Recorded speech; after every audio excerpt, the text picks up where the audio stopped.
खुदी को कर बुलंद इतना तकदीर से पहले, खुदा बंदे से खुद पूछे बता तेरी रज़ा क्या है।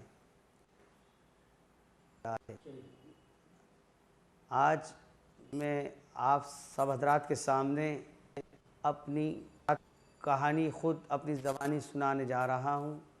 किस तरह मैंने नाम सीखा और किस तरह इस मकाम पर पहुँचा।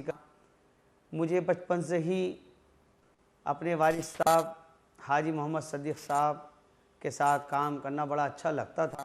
मेरे वालिद साहब जब खौंचा लगाया करते थे तो नॉन चूड़े के कबाब के साथ मैं उनके साथ जाया करता था।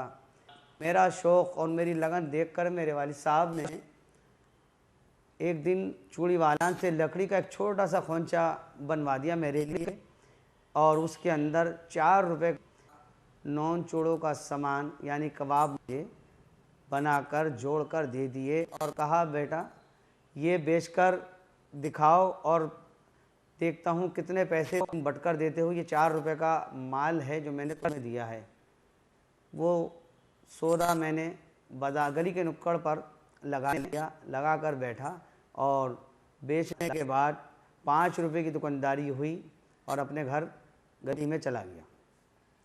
जब वालिद साहब दोपहर को जब बेचकर आते हैं और खाना खाने के बाद मुझसे कहते हैं कि बेटा माल बिक गया। मैंने कहा जी हाँ बिक गया। कहने लगे कितने पैसे बटे? मैंने कहा जी 5 रुपये। तो बहुत खुश हुए और बहुत दुआएं देने लगी। सर पर हाथ फेरा और उनकी आंखों में आंसू भी आ रहे थे और मुझे गले से लगा लिया। गले लगाने के बाद उस पैसों में से 1 रुपया मुझको दिया और कहने लगे जाओ चाय लेकर आओ, क्योंकि मुझे चाय का बचपन से ही शौक़ था। चाय मंगवाई, थोड़ी दादी को दी, थोड़ी मैंने पी और हाजी साहब को पिलाई, अपने वालिद साहब को। तो ये दिलचस्पी देखकर हाजी साहब मुझे और मेरी वालिदा साहब बड़ी दुआएं देती थी, दादी भी दुआएं देती थी और सबका प्यार मुझे मिलता था। इस प्यार मोहब्बत का जज्बा देखते हुए एक दिन मेरे वालिद साहब अपने छोटे भाई यानी मेरे चाचा हाजी मोहम्मद शफीक़ साहब को कहते हैं कि शफीक़ इसको तू अपने साथ में ले जाया कर और ये काम इसको सिखा। तो मैं सन 1975 में अपने चाचा हाजी मोहम्मद शफीक़ साहब मरहूम के साथ मैं निज़ामुद्दीन नियामत कदा निज़ामुद्दीन वेस्ट मरकज़ के सामने वाली जो गली है वहाँ नियामत कदा करीम वालों का होटल था, मैं वहाँ चला जाता हूँ। वहाँ जाने के बाद सबसे पहले मुझे जो काम मिलता है वो ऑलरेडी उस टाइम शामी कबाब का कीमा तैयार था और मुझे कबाब बनाने बिठा दिया गया कि लो बेटा ये तुम शामी कबाब बनाओ। एक साइज़ मुझको दे दिया गया और मुझे समझा दिया गया कि लीजिए आप इससे बनाइए। तो मैंने कबाब बनाकर दिखाए और उस टाइम जो उस्ताद जी थे बहुत खुश हुए और कहने लगे बेटा ऐसे ही काम करते रहना मेहनत से। उनकी हौसला अफजाई से मैं आगे काम करता रहा और बहुत कुछ मतलब जो भी उस्ताद कहते थे, चाचा हों, एक हमारे मोहतरम उस्ताद जो मेरे चाचा के दोस्त भी थे, उनका नाम है उस्ताद सहीद साहब। उस्ताद सहीद साहब का मैं जितना भी शुक्र अदा करूं कम है, उनकी जितनी भी तारीफ़ करूं कम है, क्योंकि उन्होंने मुझे बहुत कुछ हौसला बढ़ाया मेरे आगे आने के लिए। मेरे हर काम में उन्होंने बहुत दिलचस्पी ली और वो अक्सर काम के अंदर किचन में ये बैठ कर कहते थे कि सब लोगों से जो और मेरे साथ जो साथी थे कि देखना एक दिन नकी 5 स्टार होटल में शेफ़ बनेगा। तो अल्हम्दुलिल्लाह सन 75 में उस्ताद सहीद साहब मुझे दुआएं देते हैं और अल्हम्दुलिल्लाह मैं 1977 बम्बई के मशहूर नामी गिरामी 5 स्टार होटल में सर्विस करने लग जाता हूँ।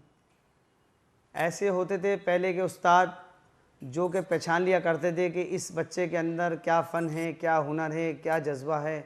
ऐसे उस्ताद को मैं पहले भी और आज भी उस्ताद सहीद साहब को और अपने चाचा को, अपने वालिद साहब को, जिनसे भी मैंने काम सीखा है, मैं सबको सलाम करता हूँ कि ऐसे उस्तादों के साथ, ऐसे फ़नकारों के साथ मुझे काम करने का मौका मिला और मैंने इनसे बहुत कुछ सीखा। सन 1977 में मैं ताज महल होटल चला जाता हूँ वहाँ, और मेरी उम्र है सिर्फ 17 साल। मुझे ख़ुद पर भी यकीन नहीं होता कि मैं 17 साल की उम्र के अंदर 5 स्टार होटल में लग सकता हूँ या काम कर सकता हूँ। ये सब मेरे मोहतरम वालिदैन की, मेरी वालिदा साहिबा की और अजीज़ रिश्तेदार जितने भी सब हैं मेरे उस्ताद, इनकी दुआओं का फल था जो मैं इतने बड़े होटल में सिर्फ़ 17 साल की उम्र में ताज में लग जाता हूँ। वहाँ की बात मैं आपको बताऊंगा। पहले कुछ मुझे निज़ामुद्दीन की बातें याद आ रही हैं, उसके बाद मैं ज़िक्र करूंगा बॉम्बे ताज का। पहले मैं वहीं आपको दोबारा अपनी बात को पीछे लाता हूँ। निज़ामुद्दीन में मुझे बहुत शौक़ लग गया काम सीखने का। मैंने सीख कबाब सीखा, उसके पीछे एक कहानी है। मैंने रुमाली रोटी सीखी, तंदूरी चिकन लगाना सीखा, तंदूर पे काम करना सीखा। हर एक के पीछे एक कहानी है। एक दिन का ज़िक्र है, उस्ताद सईद साहब कहते हैं कि बेटा नकी, शमीम सीख कबाब वाले जो हैं वो घर पर जा रहे हैं छुट्टी पर, और तुम्हें जो है 4 दिन का मौका है, तुम सीख कबाब पर हाथ सफ़ा कर लो अपना।